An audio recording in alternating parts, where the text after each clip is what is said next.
Capítulo 6. El principio de la sabiduría. Vivimos bajo una ley de siembra y cosecha que es tan cierta e implacable como la enfermedad y la muerte. El temor. La sabiduría es concebida en un lugar extraño. Es engendrada por el temor. Muchos cristianos, incluso ministros de Dios, se niegan a hablar del temor. No sería un tema muy popular para un público que solo codicia placer. Los comentaristas intentan persuadirnos de que el temor bíblico no es más que un respeto por Dios y no verdadero temor. El Dios de ellos es como una figura recortada de papel, con solo 2 dimensiones. Si nuestras acciones no tuvieran consecuencias, o si las consecuencias nunca fueran dolorosas ni permanentes, entonces sería una necedad temer. Pero nuestras acciones y reacciones definitivamente acarrean resultados dolorosos en esta vida presente, así como en la eternidad. Vivimos bajo una ley de siembra y cosecha que es tan cierta e implacable como la enfermedad y la muerte. Uno pudiera tratar de demorar el día de la cosecha, pero siempre llega con la certeza de un legislador eterno. Si las mujeres jamás se dejaran caer en un sofá para llorar su pérdida y soledad, si los hijos jamás maldijeran a sus padres, si nadie jamás experimentara vergüenza y pesar, entonces el temor sería absurdo y todo el que lo fomentara sería enemigo de la humanidad. Pero si nuestras decisiones nos pueden conducir a finales tristes, entonces el temor es el factor de disuasión más saludable que podemos tener. Es el principio de la sabiduría. La vida sin temor es el paraíso de los necios. Lo que el dolor físico es para la conservación del cuerpo humano, es el temor para la conservación del alma. Una vida cristiana sin temor es una vida religiosa sin un Dios viviente. El principio de la sabiduría es el temor de Jehová. Salmos capítulo 111, versículo 10. El principio de la sabiduría es el temor de Jehová. Proverbios capítulo 1, versículo 7. El temor de Jehová es el principio de la sabiduría. Proverbios capítulo 9, versículo 10. Todo lo que Dios dice 3 veces es digno de ser acatado. Cuidado, mucho de lo que leerás en este libro ha sido escrito para infundirte el temor de Dios. Siento que si puedo lograr que las esposas jóvenes cobren conciencia de que sus acciones tienen consecuencias, quizás se vuelvan hacia Dios ahora mismo y empiecen a sembrar para el espíritu y no para la carne. Por medio de cartas que he recibido y ejemplos de la vida real, te voy a advertir solemnemente respecto a dónde te llevarán las malas decisiones. Mujeres que fracasan y viven desilusionadas. Cuando una mujer envejece y se da cuenta de que no hay ningún hombre que la quiera y la ame, es triste de verdad, porque ha fracasado en el propósito mismo para el cual fue creada, para ser ayuda adecuada para un hombre. Nosotros recibimos miles de cartas cada año, la mayoría escrita por mujeres de mediana edad, llenas de amargura, llenas del espíritu, desilusionadas de sus maridos, no espirituales, y buscando quién tome partido con ellas en contra de sus acosadores. También nos escriben esposas más jóvenes que apenas empiezan a cultivar su amargura. Por años intenté escribir un libro que tratara con la multitud de problemas que planteaban en las miles de cartas que recibimos. Por lo general, era inútil intentar responder a las mujeres mayores. Es mucho más fácil dirigir a una persona hacia un camino mejor que detener a una que ya se encuentra en una pendiente en descenso. Finalmente, comprendí la sabiduría de la instrucción. Las ancianas enseñan a las mujeres jóvenes a amar a sus maridos. Tito capítulo 2 versículos 3 y 4. Comprendí que mis consejos debían ser dirigidos hacia aquellas esposas jóvenes que todavía están tratando de encontrar su camino. Es necesario advertir a estas mujeres mientras aún son jóvenes y necesitan un manual de orientación que evite que lleguen a convertirse en personas resentidas, fracasadas y desilusionadas. La mujer que realmente conoce a Dios sabrá que la verdadera espiritualidad consiste en obedecer la palabra escrita de Dios, no en cultivar sus sensibilidades ultra espirituales. Tengo edad suficiente como para haber observado este proceso de fracaso repetido en las vidas de muchas mujeres, demasiadas. He visto cómo empiezan a desarrollarse en esposas jóvenes y con el tiempo las conduce a finales miserables.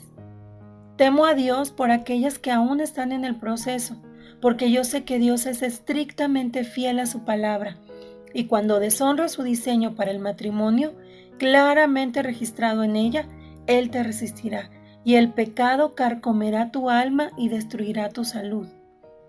Las consecuencias del pecado siempre son crueles y costosas, sin importar si es el de fornicar o el de descuidar tu vocación como ayuda idónea, y el daño secundario a los hijos y miembros de la familia es muy grave. Jamás mujer alguna ha sido feliz y realizada cuando descuida la obediencia a Dios en relación con su papel como ayuda idónea. Al leer el siguiente ejemplo, recordarás a alguna mujer que conoces que anda en sus 40 o 50 años de edad y tiene algunos problemas emocionales. Su excusa pudiera ser la menopausia, pero descubrirás que la verdadera causa es la amargura. Un cambio hormonal no cambia el alma de una mujer, simplemente derriba sus defensas cuidadosamente construidas para evitar expresar el contenido cautelosamente guardado de su corazón. La mujer desquiciada. Jamás olvidaré algo que sucedió hace varios años. Una pareja de mediana edad con varios hijos se mudó a nuestra región para poder recibir consejería. A la mujer no le había gustado la consejería que habían recibido en la iglesia donde se habían conocido y casado. Ella creía que con mudarse a nuestra comunidad donde había tantos hombres espirituales, su marido encontraría ayuda. Ella quería que mi esposo lo discipulara, que fuera su asesor, algo que Mike consideraba un poco afeminado, al nivel que ella lo esperaba. Durante muchos años, antes de su matrimonio, su marido había sido un hombre de negocios de mucho éxito. Pero después de que se casaron, ella expresaba desaprobación por su participación en ese campo. Tampoco estaba conforme con la región donde vivían. Ella consideraba que él debía vivir por fe, con lo que quería decir que no trabajara, sino que se quedara en casa con la familia que era cada vez más numerosa. Él había sido un don estable, un oso de peluche querendón, hasta amable, siempre amigable y con una sonrisa a flor de labios. Ella era propensa a recibir palabra del Señor. Ella era de una profunda pasión y entrega, según ella, y él estaba convencido de lo mismo. Ella lo intimidaba porque él cargaba con culpa por causa de pecados pasados, los cuales nunca le permitía olvidar y se sentía algo asombrado por la sobrenatural espiritualidad de ella. Varios años antes de que llegaran a nuestra comunidad, en su deseo de hacerla feliz y debido a que estaba tan impresionado con su intimidad con el Señor, se mudaron y modificó su negocio conforme a la dirección que Dios le dio a ella. Pero sus nuevas empresas nunca prosperaron. La falta de éxito a su edad lo dejó consternado y perdió su valentía. Se daba cuenta de que envejecía con una casa llena de niños instruidos en el hogar y sabía que no había manera de dar marcha atrás en las malas decisiones de negocios que había tomado. Su frustración e inseguridad eran, para ella, evidencia de su falta de fe. Trató de animarlo a andar por fe, a vivir una vida de liberación milagrosa y posiblemente al servicio cristiano de tiempo completo. Él estaba cada vez más dudoso y desesperado. Su lecho nupcial se vio afectado. Tenían problemas y ambos lo sabían, aunque habían estado recibiendo consejería matrimonial. También habían estado leyendo nuestra literatura y decidieron que nuestra comunidad sería su salvación. De modo que, ¡plop!, aquí estaban. Mi esposo y yo no tardamos mucho en descubrir la causa de sus problemas. Resultó, como posteriormente lo comprobamos, que estábamos de acuerdo con los consejeros de su iglesia anterior. Ella no era ayuda idónea de su marido, era su conciencia. Lo manipulaba con su profundo discernimiento espiritual. Ella describía su actitud hacia su marido como algo para animarlo hacia una experiencia más elevada.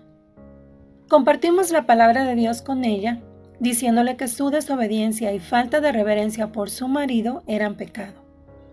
Ella estaba pasmada de que pensáramos eso, pues tenía un profundo compromiso con la lectura y el estudio de la palabra de Dios, y le encantaba compartir con otras mujeres. La mudanza a nuestra región había consumido lo último de sus recursos financieros, y muy pronto habían gastado su último peso.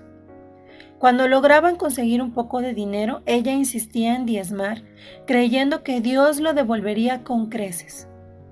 Una y otra vez le advertimos que no usurpara la autoridad ni deshonrara a su marido.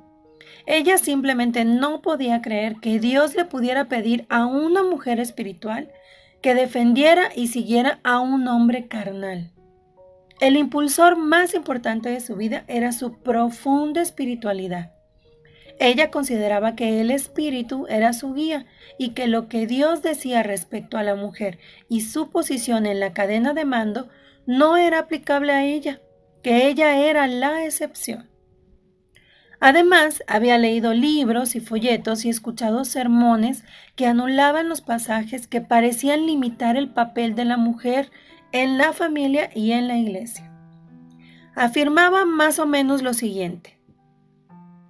La palabra original en griego dice, lo que realmente significa eso es que sucede que Pablo se estaba refiriendo a conceptos culturales exclusivos de aquel tiempo. Seguramente Dios no le ordenaría a una mujer que en Cristo no hay varón ni mujer. ¿Acaso no había profetisas? Estaba tan totalmente engañada que creía que su intuición femenina, sensibilidad y pasión eran espiritualidad.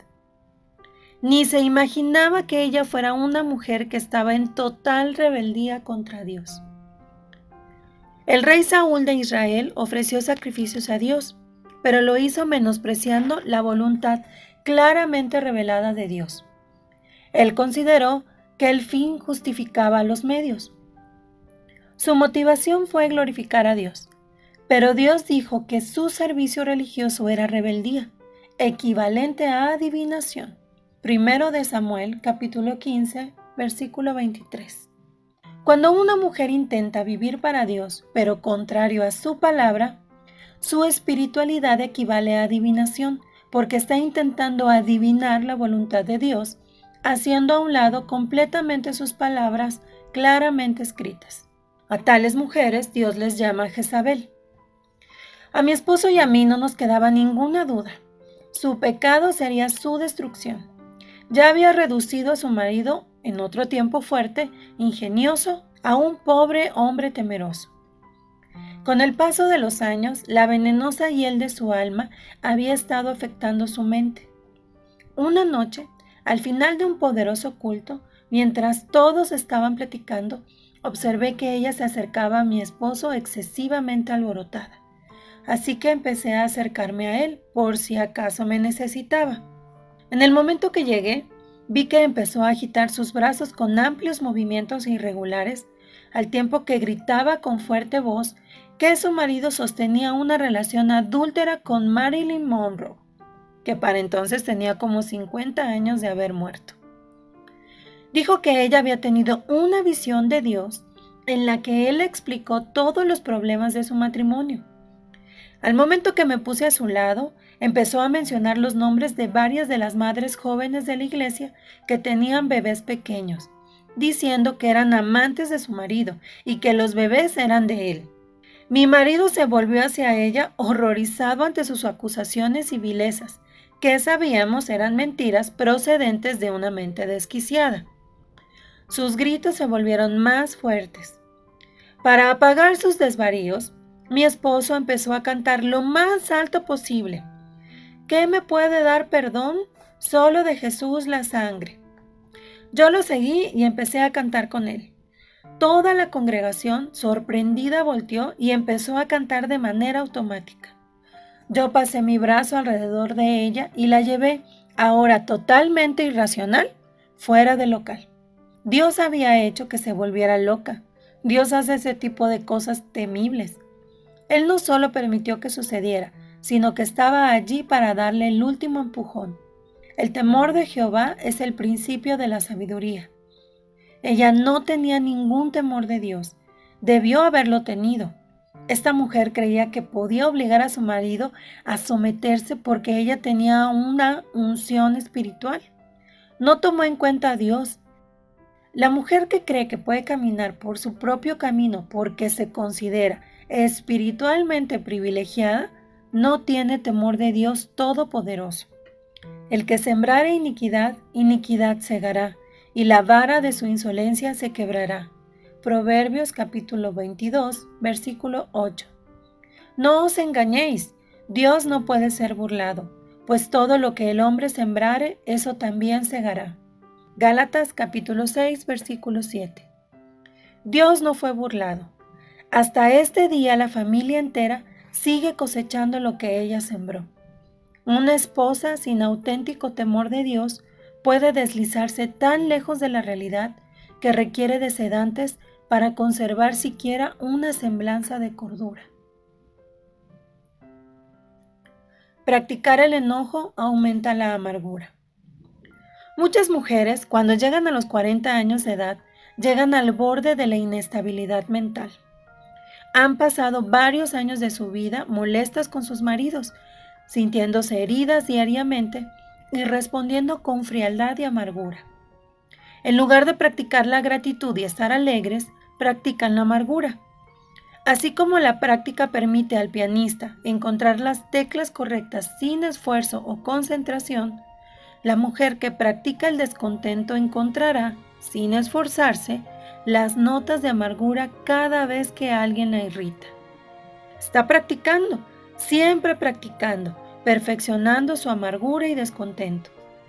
Ha ejercitado su amargura hasta que le sale de forma natural y ella ni siquiera lo nota.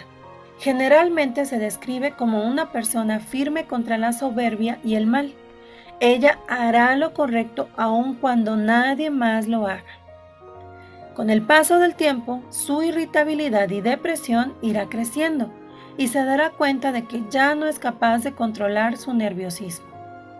Un día sus nervios sufrirán un colapso y perderá el control, gritando como loca e insultando a sus seres queridos con apelativos terribles. Entonces dirá que simplemente fue un mal día de cambios hormonales, pero la familia dudará. La familia aprenderá a tolerar sus estallidos ocasionales y ella seguirá practicando. Después de visitar al médico, estará más calmada, más como es ella. El médico le ha cambiado su tratamiento. Ahora mamá duerme más. Shh, no despierten a mamá, está pasando un mal día. La mujer trastornada espera que su familia la consienta y se ofende cuando se porta como si todo en la vida anduviera perfectamente bien. Dios está visitando su alma con una terrible destrucción llamada enojo. Al principio solo está enojada con su marido. Pasan los años y está enojada con toda la familia. Pasa más tiempo y vive enojada con la iglesia.